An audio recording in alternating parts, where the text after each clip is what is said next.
Fala, meus queridos, tudo bem com vocês? Aqui é o professor Lucas e hoje nós vamos continuar a nossa aula aí de membrana plasmática. Especificamente, hoje nós vamos falar aí do transporte de substâncias através dessa membrana, tá certo? Bom, a membrana plasmática, ela, como vocês já sabem, né, é a estrutura mais externa aí da célula e que ela delimita, então, né, o conteúdo intracelular e o conteúdo extracelular. Ela também é importante aí, né, na proteção dessas estruturas internas aí do citoplasma, e ela, claro, tem a principal função, né, de mediar o transporte de substâncias aí para dentro e para fora da célula, ok? Bom, para a gente começar, né, para a gente entender aí esses transportes, inicialmente, vamos falar aí de misturas homogêneas, vamos fazer uma revisão.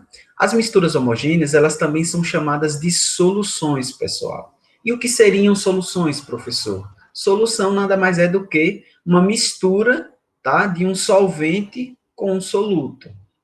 E o que seria o solvente e o soluto, professor? Vamos pensar aí num soro caseiro. Para que a gente faça um soro caseiro, a gente mistura, não é isso? Açúcar e sal com água. Concordam? Então, essa mistura aí, no final, a gente tem uma solução. E o que seria, então, o soluto e o solvente, professor? O soluto, pessoal, nesse caso, seria aí o açúcar e o sal. Por quê, professor? Porque é a substância que será dissolvida na água. Então, a água aí, no caso, seria o solvente. Explica de novo, professor. Soluto é aquilo que será dissolvido em algo, certo? E a substância que dissolve esse soluto é chamada de solvente. De forma geral, a água é o solvente universal. A água é a principal substância utilizada aí como solvente nas soluções.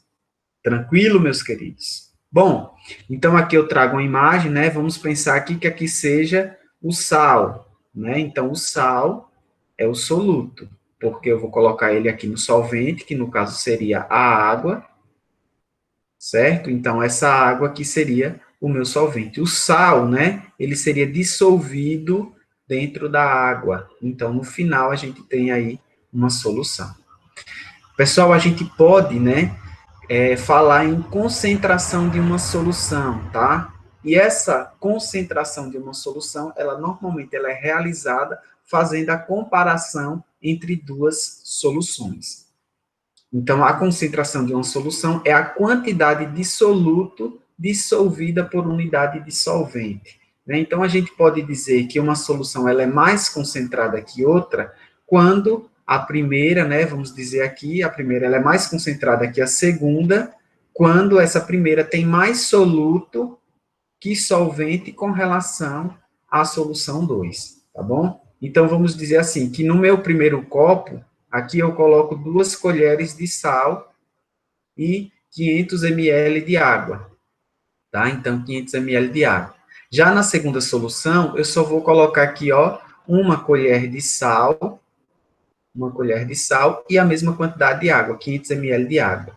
Significa dizer que a minha solução 1, ela é mais concentrada do que a solução 2, porque aqui eu vou ter mais soluto, né, na mesma quantidade de água que a solução 2. Tranquilo, né? Não entendeu? Volta um pouquinho o vídeo, assiste de novo, que com certeza você vai conseguir compreender, tá certo? Então, vamos lá.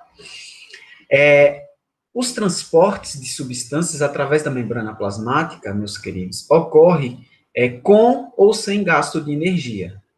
Sem gasto de energia, esses processos, esse transporte, ele é chamado de passivo, tá? Então, transporte passivo ocorre sem gasto de energia.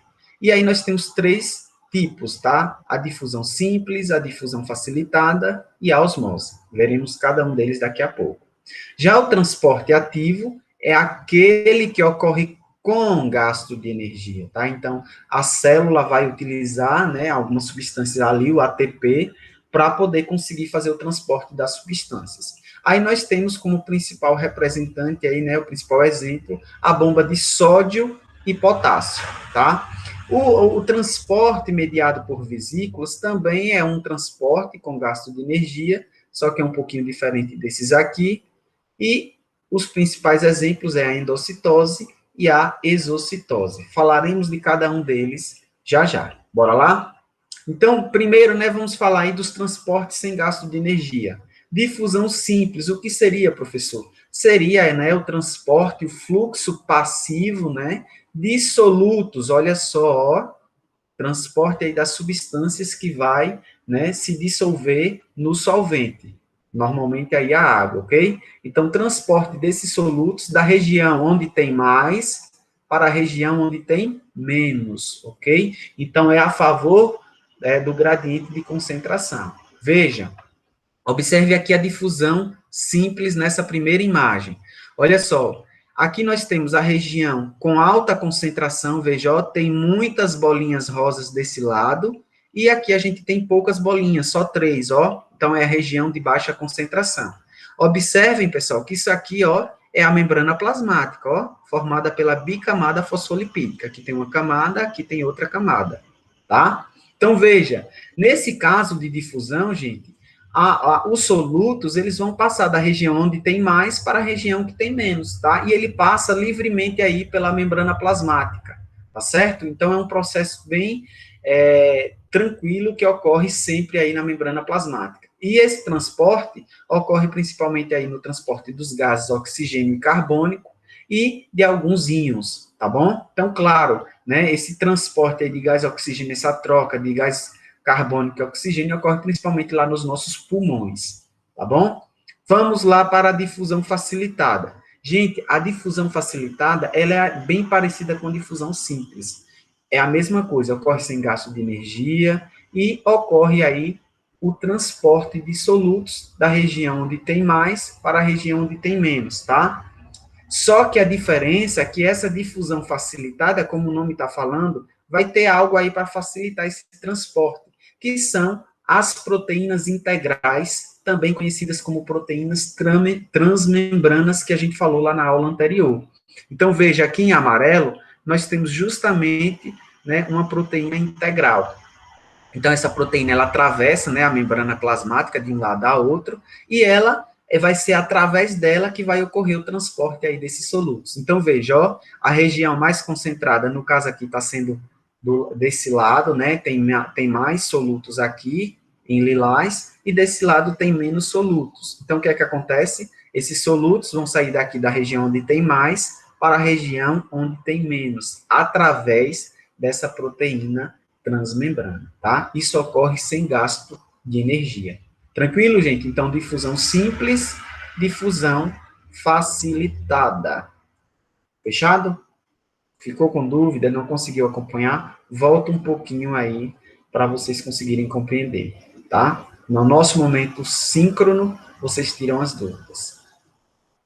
Vamos lá. Um outro processo, né, aí de transporte de substâncias através da membrana sem gasto de energia é a osmose, tá? Então, a osmose é um fluxo passivo. No caso, gente, fluxo passivo de solvente. Então, veja, aqui vocês viram o transporte de solutos, tá? Agora nós estamos vendo o transporte de solvente. No caso aí, a água, que é o maior solvente encontrado aí no nosso corpo, tá bom? Então, a gente vai ver aí a passagem da água, tá? De uma região onde tem, de uma região menos concentrada em soluto, tá? De uma região onde tem menos soluto para uma região onde tem mais soluto, tá? Então, aqui eu trouxe um exemplo de célula animal e vocês vão entender o que acontece com ela quando ela é inserida, né, em algumas soluções. Aqui no primeiro exemplo, gente, eu trago uma solução hipotônica, tá? Hipo significa que essa solução, ela vai ter menos soluto do que a célula, tá? Então, hipo significa pouco. Então, a solução, ela não tem soluto, tá? Então, vamos dizer que essa solução aqui, ela não tem, no caso, ela está com pouco íons, com poucas vitaminas, com poucos aminoácidos, tá? O que ocorre?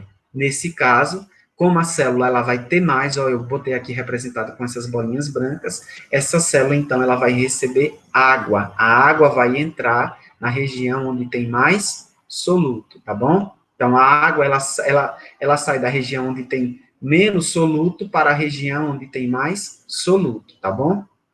Então, nesse caso, a célula ela vai encher de água e, a depender da quantidade de água que entre nessa célula, essa célula ela vai inchando cada vez mais, podendo ocorrer, inclusive, a lise celular, ou seja, essa célula ela pode explodir, tá bom? Com o acúmulo de água excessivo. Beleza, professor. Aí agora a gente tem aí uma solução isotônica. Iso quer dizer igual, gente. Então, significa que a mesma quantidade de solutos que tem aqui fora, tem dentro da célula, tá bom? Então, nesse caso, a água, ela entra e sai de forma igual. Então, a célula, ela não vai mudar a sua forma, tá? Ela vai manter sempre a mesma forma natural dela. Já na solução hipertônica, é o contrário da solução hipotônica, né? Aqui a gente tinha mais soluto dentro da célula e menos soluto fora da célula. Já na solução hipertônica, nós vamos ter, ó, aqui as bolinhas vermelhas, mais soluto fora da célula do que dentro da célula, tá bom? Então, nesse caso, como vai ter mais soluto fora da célula, o que é que vai acontecer? A célula, ela vai perder água para o meio, né? Então, ó, essa água vai sair da célula para o meio e essa célula ela vai murchando. Conforme ela vai perdendo água, ela vai murchando. Então, essa célula ela pode murchar tanto que pode ocorrer, inclusive, a morte da célula, tá? Então, tranquilo, gente? Temos aí esses 3 modelos de soluções, né? E a gente vê o que acontece aí com a célula animal. Vamos imaginar agora uma célula vegetal. Veja, pensando aqui a célula no meio, a célula vegetal no meio hipotônico, iso e hipertônico, né? A mesma coisa, né? A solução aqui hipotônica significa que fora da célula tem menos soluto do que dentro, né? Veja, meio hipotônico, quer dizer que o meio tem pouco soluto, vamos dizer aqui, ó, tem esses poucos solutos, tá? E dentro da célula tem muito soluto, ó, tem vários solutos aqui dentro. O que é que acontece?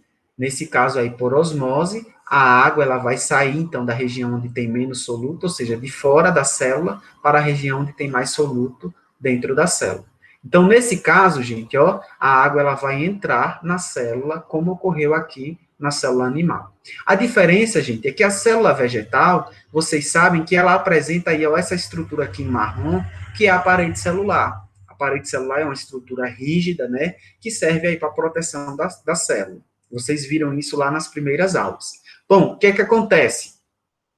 Conforme vai entrando água aí na célula, essa água ela vai ficando armazenada aí no vacúolo da célula vegetal, tá bom? Então, esse vacúolo ele vai ficando cada vez mais cheio de água, e a célula, ela tende a ficar bem túrgida, bem cheia, tá? Mas ela não muda a sua forma devido à parede celular, que é rígida, né? Então, ela vai ficar ali bem cheia, bem túrgida, mas ela não muda a sua forma em si devido à parede celular. Então, ela corre menos riscos de explodir como a célula animal explode, tá bom? Beleza, professor. Já no meio isotônico, como eu disse, né, anteriormente, a quantidade de soluto que vai ter dentro da célula é a mesma quantidade que tem fora da célula. Logo, a entrada e a saída de água é igual, então a célula ela não muda nada, não muda a sua forma, sempre permanece constante. Show de bola. Já no meio hipertônico, que é o contrário do meio hipotônico, nós vamos ter muito soluto fora da célula e pouco soluto dentro da célula.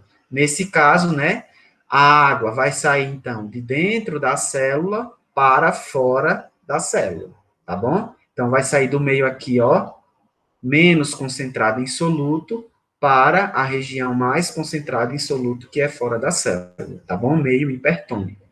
Então, nesse caso, vejam, o vacúolo, ele vai perdendo água, né, para o meio, e ele vai diminuindo de tamanho.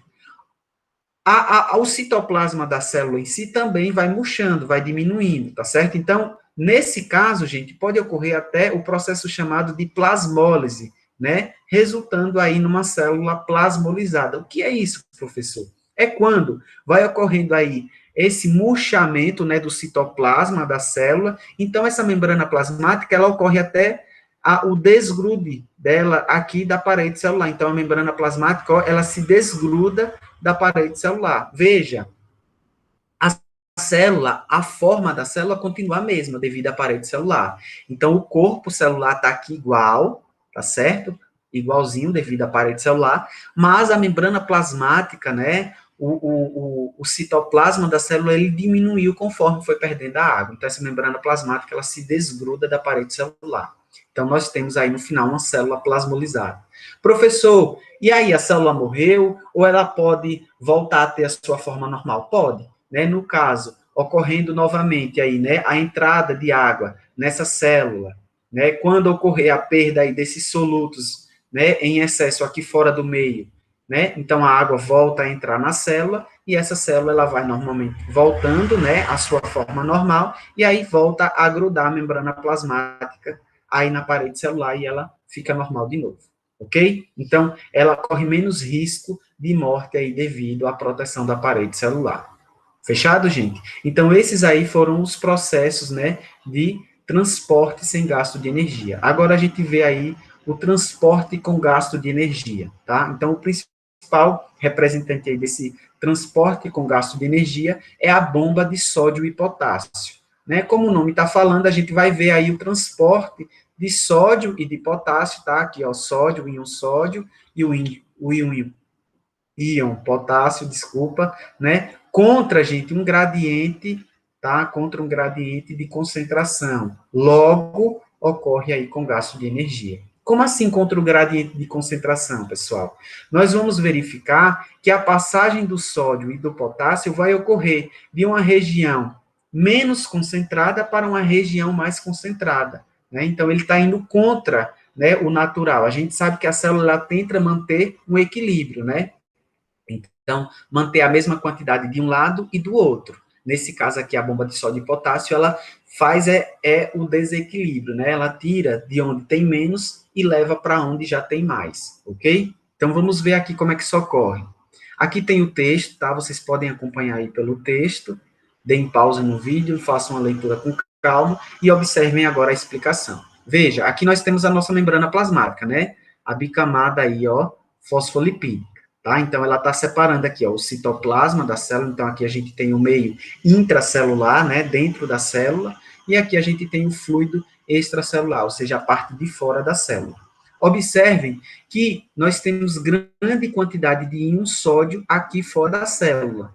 E, veja, através de uma proteína, olha só, o sódio ele está sendo enviado de lá de dentro do citoplasma para fora. Veja, ó, tem pouco sódio aqui dentro da célula, tá vendo? Só tem 3. E mesmo assim, né, esse sódio ele está sendo encaminhado para fora da célula através aí dessa proteína específica, tá bom, gente? Então, é contra o gradiente de concentração. Eu estou levando íon sódio da região menos concentrada para a região mais concentrada.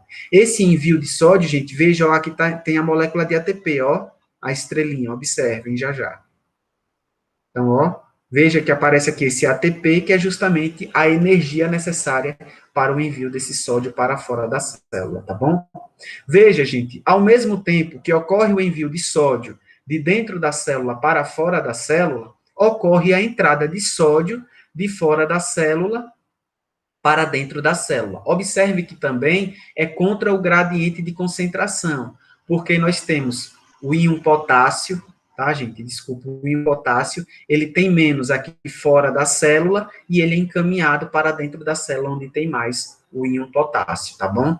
Então, também é contra o gradiente de concentração, tá certo?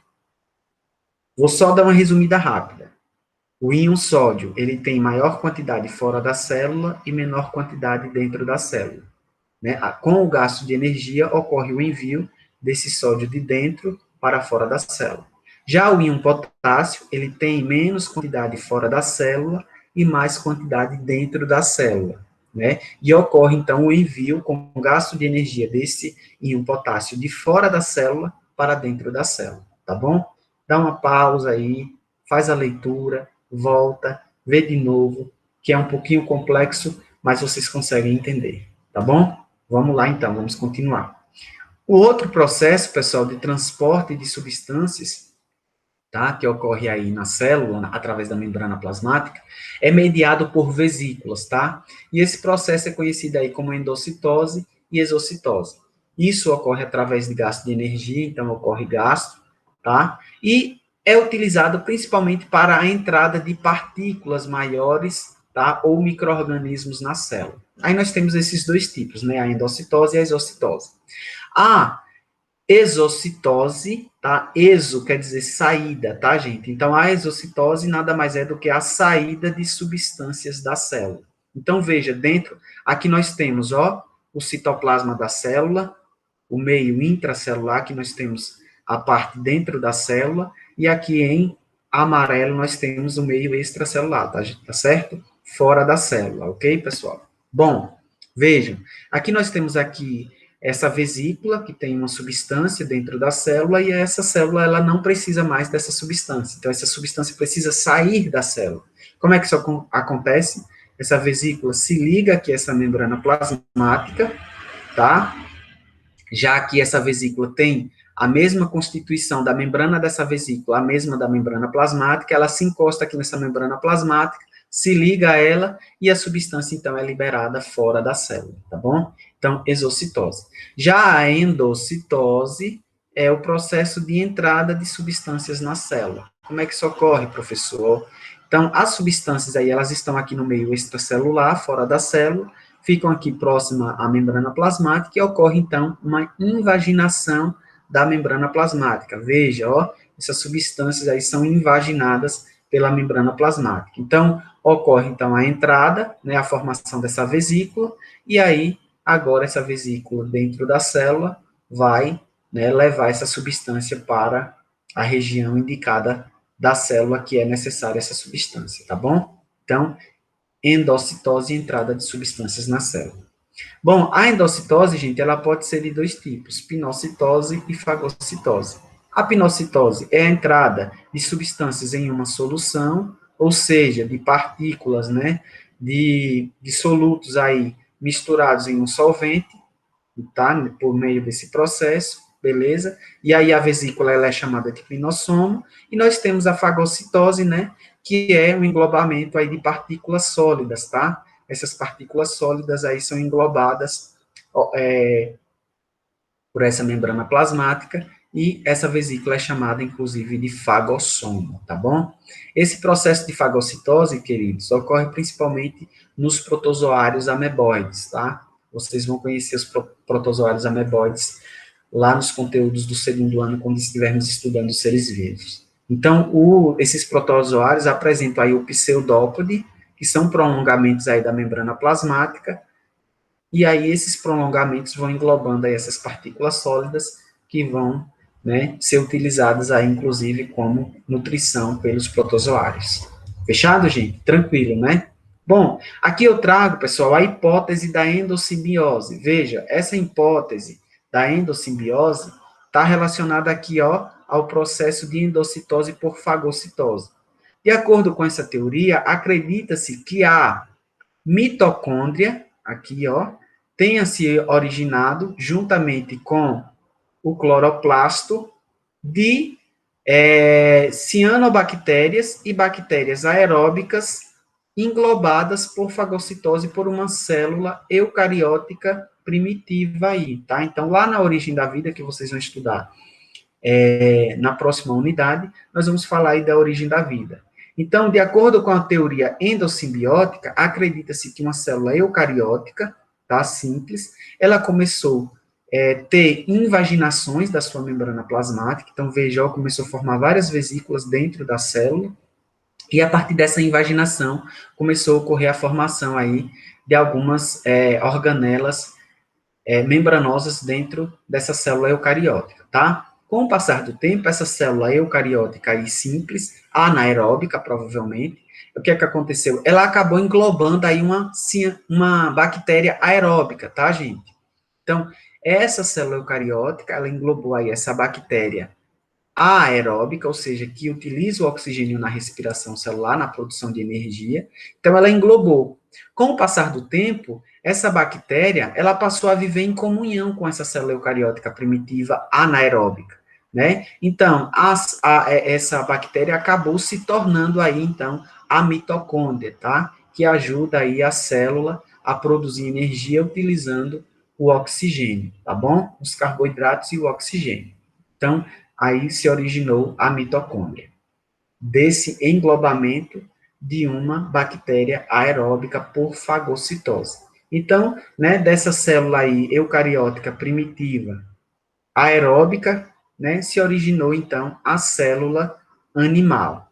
Também, com o passar do tempo, uma dessas células aí, né, com essas mitocôndrias, ela acabou englobando também uma cianobactéria, meus queridos. E a gente sabe que cianobactérias são bactérias que realizam aí, né, realizam aí um processo de produção de carboidratos através da fotossíntese. Então, o que é que aconteceu? Essa cianobactéria, com o passar do tempo, nessa célula eucariótica aeróbica, ela passou a se tornar aí o cloroplasto, tá? Então, ela passou a fazer a fotossíntese para essa célula eucariótica. E aí se tornou cloroplasto, vivendo em comunhão. E aí, a partir disso, deu origem aí a células vegetais e células das algas. Tranquilo, gente? Mais uma vez, voltem, assistam de novo e depois a gente tira as dúvidas na aula síncrona. Fechado? Bom, então por hoje é só. Agradeço.